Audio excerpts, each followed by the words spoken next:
Hello, KansasFest. Welcome to a virtual panel entitled Digital Eclipse Telling Computer Game History Through Interactive Documentaries.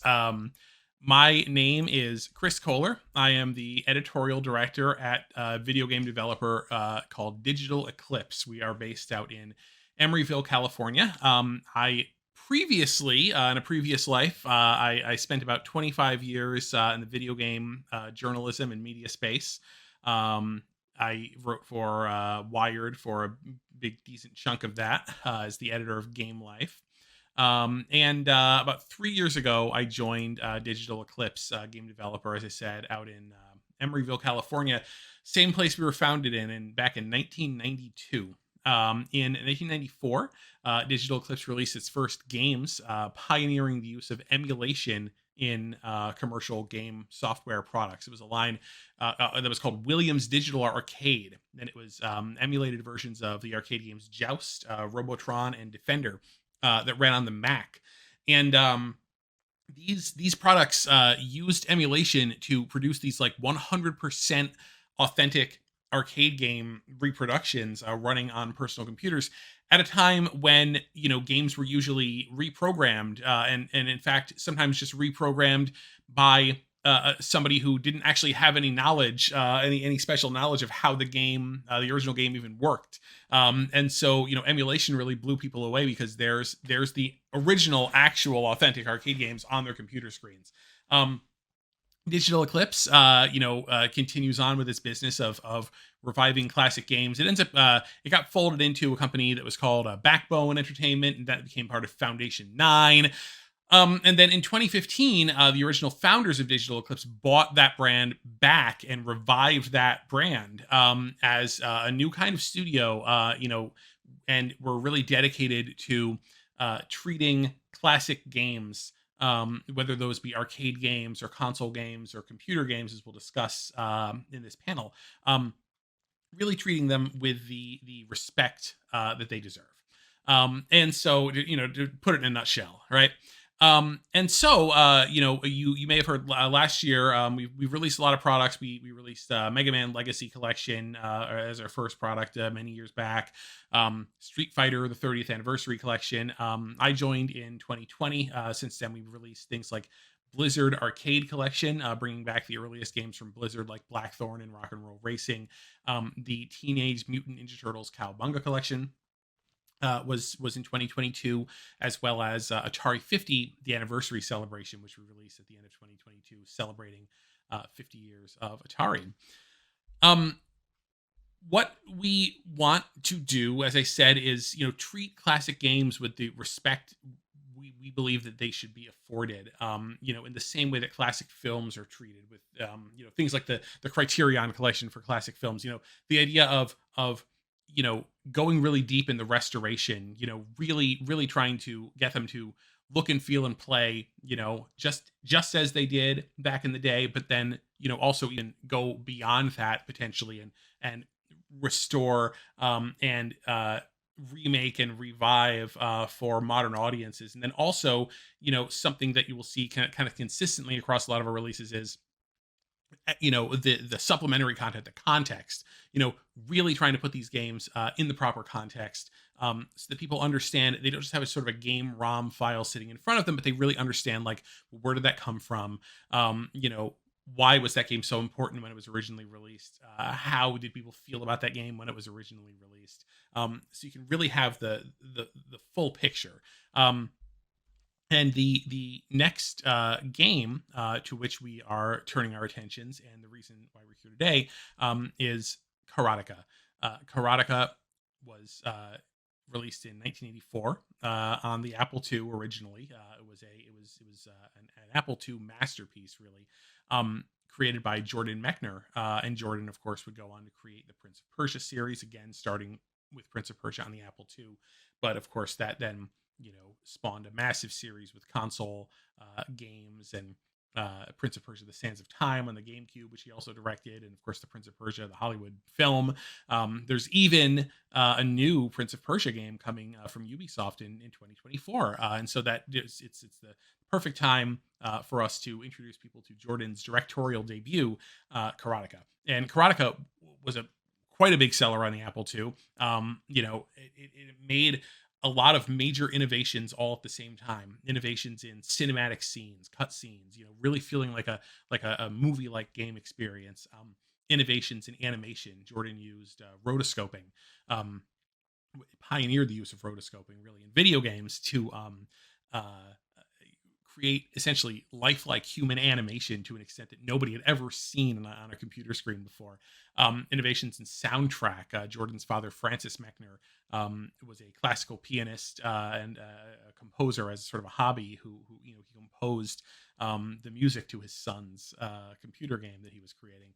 And it all just came together to it was one of those magical sort of moments where so many things all come together to put something on the screen that is just a quantum leap, um, just above and beyond anything anybody had ever seen before. And you know, a lot of these times, these stories, especially we found in the personal computing space, these stories get lost. Karateka was a huge game. It inspired a generation of game developers. But what we hear when we hear about video game history stories is we hear there was Atari, and then Nintendo, then Atari crashed, and then there was nothing, and then Nintendo came in and it saved video games, and like there is certainly truth to that story, but it sort of ignores what was going on around the rest of the world, and b in the personal computing space during that time when home video game consoles were not really a thing in America, and so we are very grateful to get to tell one of these stories. So when we think about bringing Karateka to modern day consoles, like what does that mean to say put the Karateka on the PlayStation 4, for example? Is it just like this? Like, do we just sort of take Karateka and get it running in an emulator and get it running on PlayStation 4? I mean, that was a pretty neat trick in 1994 when Williams Digital Arcade was released on the Mac, but that really fly today? Could we take Karateka and like add extra modes to it? What do we do? And this is typically what you get in the type of a package that would be defined as like a retro collection. Like it, it's you get the game and you get some quality of life stuff and some bonus content, but when you do it that way, the audience is really limited to the group of people who are already super passionate about Karateka and want to see it come back. And then even then, they might not even see the value in something like this. I mean, they might think, well, I've already got that running in an emulator on my PC. Why do I need to pay you money to get it running on an emulator and some other device? You know, and quite frankly, even just beyond those considerations, it just does the game itself a disservice. It's just a a disservice to this great work of art. You don't just go to a museum and they just have some paintings on the walls. They have to be put into context. They have to be used to tell a story. And we can't just take this game from 1984 and plunk it down in front of people as brilliant as it was, as revolutionary as it was, as inspirational to people as Karateka was. You don't see that if you've never heard of it before and you just see it on your screen. You don't understand why it was such a revolution. So we have to explain and we have to show people why it's so important. Why are we here? What are the stakes of us even being here and doing this? And so what we want to do at Digital Eclipse is we want to grow that audience. We want to put together something that is potentially going to be interesting to people, even if they don't already have a baked in interest in Karateka or Jordan Mechner or Prince of Persia. So getting back to a game that I mentioned previously, last year's Atari 50, the anniversary celebration. And this was our first attempt at releasing something in a genre of games that we call the interactive documentary. The idea behind this is, okay, rather than lead with this big list of games, of emulated games that you can play, we're going to lead with the story. And we're going to craft this chronological, narrative, contextual experience. And you as the player, that's sort of your main point of entry. We're not just giving you a list of Atari games and saying, okay, go pick one and play it. Because again, that's just going to turn too many people away. what we're doing is taking all those games, placing them chronologically into context, telling you about each of those games. And then the idea is, even if it's going to help you explore and discover new things, but really it's just putting the emphasis on like telling that story. And so that's what we want to do for Karateka, because Karateka has a tremendous backstory behind it, and there's so much to talk about. So yes, we released Atari 50, the anniversary celebration last year in partnership with Atari. And what we're going forward with now, what we've announced for 2023, is something called the Gold Master Series. The Gold Master Series, a series of independently produced and self-published games that we're doing just internally at Digital Eclipse. It's a line of interactive documentaries, and the idea is that these documentaries might be about a key game, as with Karateka. It might be about a key designer and their whole catalog. It might be about a studio or a publisher, or it just might be an overarching story about video game history that sort of brings in multiple elements. The idea behind it, though, is we're all just lovers of great video game history stories, and we love reading history books and sometimes writing history books, and we love watching Netflix documentary series, and sometimes you'll see us in video game documentary series, and we love the books and the films and all the ways that video game stories get told. But we really believe that video games are just this fascinating creative medium in and of themselves, and that the medium of the video game is the best way to tell the stories of things that happened in video games. And that's what we want to do. So as I said, Gold Master Series number 1 is called The Making of Karateka. It is going to come out very soon in 2023. We've not quite ready to announce a date yet, but soon.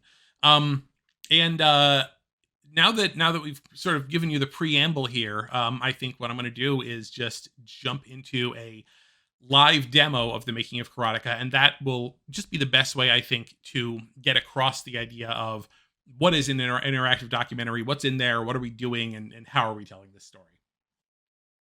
Okay, so through the magic of video editing, we are now in a live demo of The Making of Karateka. Okay, great. So, this is the main menu screen. This is the first thing you see after the title screen. And so, the first thing, as I said, that you're jumped into here is the documentary experience. So we've got our chapters. We can scroll through. The first chapter is all about Death Bounce, which is you can see it right there in the video. It's a shooter that Jordan was working on for the Apple II. This is what he was pitching prior to Karateka, and the lessons that he learned from creating Death Bounce, which he worked with Broderbund for a while and trying to get Death Bounce to be publishable, but ultimately Broderbund rejected it, and that rejection turned out to be a really great thing for Jordan, because it was what inspired him to do something a little bit more original and create Karateka. We go into how he sort of conceived the idea of Karateka. Then chapter 3 here is really the biggest chapter of the whole thing, because it really gets into the nuts and bolts of how he created it, how he used rotoscoping to pull off the lifelike animation. Marketing a Masterpiece is where we discuss the ports of Karateka for the Commodore 64 and Atari 800. Those are playable as well. And just sort of talking about once Karateka was ready to go, what did Broderbund and Jordan then do to get it out there and market it? And, we look at marketing sell sheets and, ports and things of that nature. And then a really cool chapter called Karateka 2, in which we look at essentially, for the first time in a lot of cases, some early animation and sprite tests and things like that for a planned sequel to Karateka, which was ultimately never produced, that ended up essentially Jordan moved on to Prince of Persia. But there were multiple attempts to get a Karateka sequel going because it was a very successful game. And we look at everything we have pertaining to that. If you do just want to play the games, by the way, and you don't actually, want to, go into the museum, into the timelines right away, it's always, from wherever you are, you can always just pull up the games library. And then you can play, Karateka for the Apple II, Commodore 64, Atari 8-bit. We've got something wonderful in here called Karateka Remastered, which is an all-new version for modern platforms that was created by Digital Eclipse's president, Mike Micah. You even got Death Bounce Rebounded. Hey, remember Death Bounce from a minute ago? There's actually a new version of that as well. That's a twin-stick shooter, taking Jordan's original ideas from the prototype and kind of carrying it forward to its logical sort of modern day conclusion. And prototypes as well. Prototypes of Death Bounce, prototypes of Karateka, even Asteroid Blaster and Star Blaster. Here, I'll jump into this so you can just get a sense of, this is when Jordan was just copying asteroids, basically. He made this when he was 16. It almost got published, but it did not get published. And this is for the first time, we're showing this people here. And we've integrated joystick controls as well. Just making sure, because this game image is out there in the world. You can play it, but we're doing all the work behind the scenes to make sure that play experience is going to be as enjoyable as possible. What you're actually seeing here is called watch mode. I fast forwarded a little bit. It's just a few minutes of representative gameplay, so that if you don't want to get in there and start playing it yourself, you can sort of let the game do that for you. If you are sort of following along in the documentary and you want to see what the idea behind the game is. A few options are available to you as well in terms of screen borders and filters and things of that nature too. But we'll jump into one of the timelines. As we go along in the beginning with the Death Bounce story. We've got about an hour's worth of video segments. I can show you a little bit of the first one.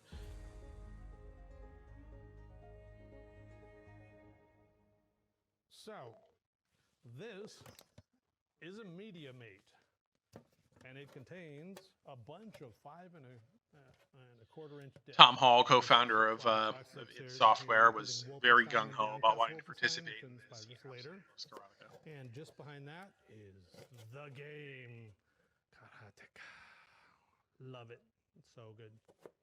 I remember seeing Karateka. John Tobias, co-creator of Mortal Kombat. So here's the thing, with this first video, it really is all about like establishing the stakes and establishing like, well, why are we here? Like, why are we here talking about Karateka? And so we want to talk to people who were inspired by it.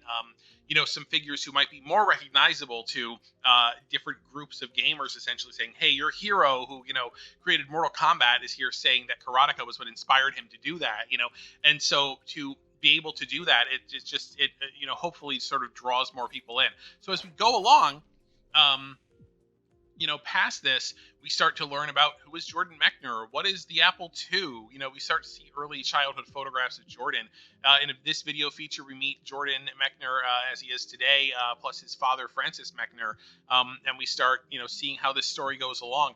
Asteroid Blaster, which we saw that demo of when I jumped into the games carousel, now that appears here in the timeline, and you can look at this lovely recreation of a floppy disk, or you can hit Y, and just like we were in the games carousel, you can start playing Asteroid Blaster, and then you can jump back. So it's like, with this presented in the chronological way that it's presented, all of these prototypes suddenly just sort of take on more meaning, because we have Jordan, we have photographs of Jordan from the time. We see what did Jordan Mechner look like when he developed these games. We have stuff from Jordan's journals that he was keeping when he was a student at Yale University, when he produced Death Bounce and Karateka. So we have a sense of what was Jordan doing at that time, what was he feeling at that time, what were his feelings about seeing his game Death Bounce, running in color for the first time. So we have that more human element, basically. Lots and lots of design documents. Here's a very early, sketch of Death Bounce and, what that was going to look like. Very high res. There's galleries full of these things. You can spend a lot of time just sitting and enjoying and, going through all of them, or not. You can do really whatever you want to do. You have the freedom here. So we've got Death Bounce. We've got, as you go through from Karate to Karateka, you will see a whole lot of, early design documents, lots of the early sprites, things like that. and kind of find out, just follow along with Jordan's creative process, how it all kind of came together. In Drawing from Life, we go deep into rotoscoping. It was actually Francis Mechner, seen here, Jordan Mechner's father, who suggested, like, hey, there's this technique called rotoscoping that the early animators like Max Fleischer used to use. You should try doing something like that. And Jordan worked out a way to take Super 8 film footage and transfer those frames into tracing paper. And then get those tracing papers into sprites by using a device called a VersaWriter, which we will make sure we have the photograph of the old VersaWriter here as well, so people can really understand and just look and see how it all came together. We've got some panels from Jordan's upcoming autobiographical graphic novel Replay, in which he sort of reconstructs, how he did and how he did it. These, there's many scenes like this where it's just like cut content. This was going to be a dojo mode in Karateka. And again, like the important thing here about doing all this research, and we pulled all kinds of stuff off of Jordan's floppy disks. The scenes like this. We went through Jordan's journals that he wrote. We looked at the design documents and things like that are currently held at the Strong Museum of Play. And the fun part is you put this all together, and it's only when you put it all together do you understand the full story. So like you see this screenshot pulled off a floppy disk, but we match this up with an entry from Jordan's journal in which he talks about creating a dojo mode in which the hero punched a punching bag, and it's like, oh, that's what that is. It only works when all of those things come together. And so that's what we're really doing with the interactive documentary, is just taking all of those different disparate sort of parts and pulling them all together. And you can even watch the full Super 8 film footage of Jordan's dad, Francis Mechner, running around, and Jordan took frames out of this film to rotoscope the karate heroes action in the final game. We even had this cool thing called rotoscope theater, in which you can see the film frames and the tracing paper, and then later the sprites, and you can see how they all fit together and how the process actually worked. There's a lot more that we can discuss. I know you might want to see some of the cool stuff from Karateka 2, so we'll do a quick glimpse of some of those things. Portraits of the hero and Mariko and things like that. There's just tons in here. There's too much to show, basically. But I hope that gives you a little bit of a sense of just how deep we're trying to go here. Just how much respect we have for the source material here, and how we really want to treat this amazing story with the respect that it deserves. Okay, so that is the demo. So that was just a very brief look at like just some of the content that's in the making of Karateka. As I said, just to sum up, we Digital Eclipse are publishing this. It's going to be on basically every major gaming platform, all 3 consoles and PC. Very soon in 2023, we hope to be giving you guys a date for when this is going to be out. There will be physical editions from limited run games. That'll be later. And then, for more information, you can hit us up at digitaleclipse.com. Find us on Twitter at Digital Eclipse. And if you have any questions and you're watching this live during KansasFest 2023, we're going to go into a live Q&A right now. So I will see you in the live Q&A. So thanks everybody for listening to my panel earlier in the day. I'm here now for the live question and answer session. So if anybody has any questions about what you heard, if you actually missed the panel and aren't sure who I am or why I'm here, that could be also a question, but go ahead. So there are some questions that people put in the Discord channel. Okay, great. So one of them is, will the recovered Apple II disk images be made available somehow as part of this project? I believe they already should be available. A lot of the stuff that was recovered may actually be on the Internet Archive, but if there's anything that is that for some reason wasn't made available and we can, like through Internet Archive, I mean, that's something that Jordan and the Internet Archive can work out themselves, but we'd be happy to help facilitate that. Yeah. Great. And alongside that question was a question of, is there a chance of a Mac release? I never say never, but it's not really in the cards right now. Lots of positive praise though, and people talking about how hard they were hitting the wish list button. Awesome. That's so great. I mean, really, thanks to everybody for watching. And like, this is something that we were really excited to bring this to KansasFest, like to the Apple II community, because, you know, we'd hope this is something that everybody would be particularly excited about here. We're excited about, like, you know, getting, you know, not only this, but just in the future, what this means for being able to resurface like Apple II classics and things like that, and to do it in a way that doesn't just sort of take it and just plunk it down on a store and say, here, go buy it, you know, but really like illustrates like why these games were so interesting. Ken asked if there's a 2012 game for the Xbox 360. Is that sort of folded into this at all? It's not folded into it. It is referenced. You know, we very briefly, kind of at the end of the timelines, at the end of the documentary presentation, mentioned that yes, there was this 2012 sequel, but ultimately that's its own product. And Ken also asked, what software you use to make Karateka playable? You know, so that's another sort of interesting part of the story, is that we've got this internal engine that we've been using for a long time called the Eclipse engine. And so basically the Eclipse engine is kind of built from the ground up to do exactly what we need it to do. So it can, it's sort of like built to ingest like emulators that we create, or if we go out and license an emulator from somebody, we can then very quickly integrate it into the Eclipse engine. And then, you know, but then it's also really built for like video, audio, you know, storing many graphic files, you know, really high resolutions, like all that kind of stuff, to like be able to sort of really bring this true multimedia presentation together and have everything just all running in the same environment. So it is our proprietary engine that we use for like that specific purpose. And then additionally, what it allows us to do, and we don't really do a lot of this in the making of Karateka, but you will see this. I mean, you actually saw this in Atari 50, the anniversary celebration, where the new version of Yar's Revenge that we did, that was running the Atari 2600 code. And then we were looking at that code basically, and then being able to overlay new graphics and functionality on top of that, while preserving essentially the integrity of the original code. We're not going back and trying to make the game feel like it did, because that's already sort of taken care of. And we even did that with Blizzard Arcade Collection, which is one that we put out in early 2021. In Blizzard Arcade Collection, it's the old Blizzard console games like Rock and Roll Racing, The Lost Vikings. And so there's like Rock and Roll Racing Definitive Edition, and you know that it runs the game in widescreen, and it adds more functionality to it. That's literally all just like in the Eclipse engine, running the Super Nintendo game, checking to see what's happening in the Super Nintendo game, and just hot swapping stuff in on the fly. So you'll see that happening with later releases as well. I'm not a technical person, as you may imagine. I'm the editorial guy, so I'm blown away by all of this and try to ask the engineers, like, and now what are you doing? So I can kind of like get a sense of it to communicate it to others.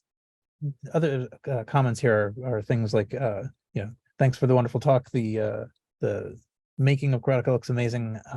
Hope for it to be a hit.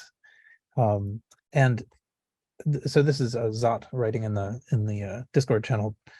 Says, I've been a big fan of Digital Eclipse from the very early days, and they certainly helped inspire my own adventures in writing emulators. So it's a inspiring take your team has. Yeah, it's, you know, and it's great. I mean, I joined the company in mid 2020, and it's just wonderful to, you know, because I was very aware of Digital Eclipse, not only the revived company that started, you know, when the brand came back in 2015, but, you know, all the history going back to the 90s, you know, I mean, I associated Digital Eclipse with that sort of like just higher quality of presentation of classic games. And so it's really great to be a part of it for sure. Did you yourself have, you know, experience as a child with Apple II and Karateka? No, I was in a RE800 kit. Well, we started out with a TRS-80. And then we got an Atari 800. So our family just sort of skipped over the Apple II. So I had the only experience, you know what, the experience I had was, Logo in third grade or something like that. And Oregon Trail, I think in like fifth grade. Just very, very limited experience. But I do remember Karateka absolutely from the Atari 800. And although at the time, like I was probably like 7 or 8 years old when I encountered it, and thus had absolutely no, I mean, first of all, lacked any sort of the dexterity that you would need to play that with the keyboard, or to really get the guy to do anything with the, you know, Atari joystick. I remember absolutely being blown away, you know, watching the intro sequence where, you know, Akuma is pointing and the, you know, the princess is trudging into the dungeon and flings herself down, and I was just like, wow, it's, you know, it's like a movie. And I really have very strong memories of that. And so it was really it was wonderful to get the opportunity through literally getting to do it as my job to say, okay, time to go back and really like play this game and like become a karateka expert and really, you know, really start to appreciate it even more. And it's just wonderful. It's really made me want to seek out, you know, more Apple II stuff. I just finished reading Lane Nooney's book, The Apple II Age, which has got me even more excited about wanting to go and, you know, play some more games. We mentioned also another game I talked about this in the presentation, but the games that inspired Jordan, I mean, he wasn't really taking inspiration from other movie or cinematic style games because there kind of were none, but he really took a lot of inspiration from Asteroids, and he started creating his own clone of Asteroids on the Apple II, because at the time, you know, there was a lot of money to be made basically if you could clone an arcade game on the Apple, or especially like an Atari game, because Atari wasn't publishing Apple software, right? So like, you know, in the early days of even Broderbund, it's like Apple Invader, Apple Galaxy, and all that sort of things, you know, or various Pac-Man clones. So Jordan was like, oh, I'm going to get rich quick. I'm going to do that. And he created like an Asteroid clone, which he ended up not, he signed it with a publisher, with Hayden Software, but wasn't able to publish it. So now we are actually officially, you know, publishing that in the making of Karateka for the first time. And we have a little bit of video footage in the documentary portions about Choplifter, Dan Gorland's Choplifter, because that, more than any other game, inspired Karateka, because it started out with the text line like, mission, rescue hostages, and you know, when the game ended, it said the end. And that really, and you know, Jordan was also a big film nerd, so he was like, you know, he was watching he was at Yale University, and he was just in the Yale Film Society, just watching tons and tons of movies every week, you know, and which in the 80s was not like an easy thing to be able to consume all those films. But he was taking that, but then it was really Choplifter that he says like kind of opened his eyes to like, oh, like, you know, this game can have a plot, and it can say, you know, the end at the end of Choplifter really inspired him to like, oh, it's like a story. So that was really something that was you know, surprising to me, that turned out to have had a lot of influence later on. If you look at the major amount of influence that Karateka has, you know, the fact that Choplifter inspired, you know, what it did. And even in Choplifter, even as well, it's not just a sort of an indirect thing, because Choplifter, the little people, the hostages running along the ground, were actually animated, it turns out, by Gene Portwood, who was an animator, former Disney animator who worked at Broderbund.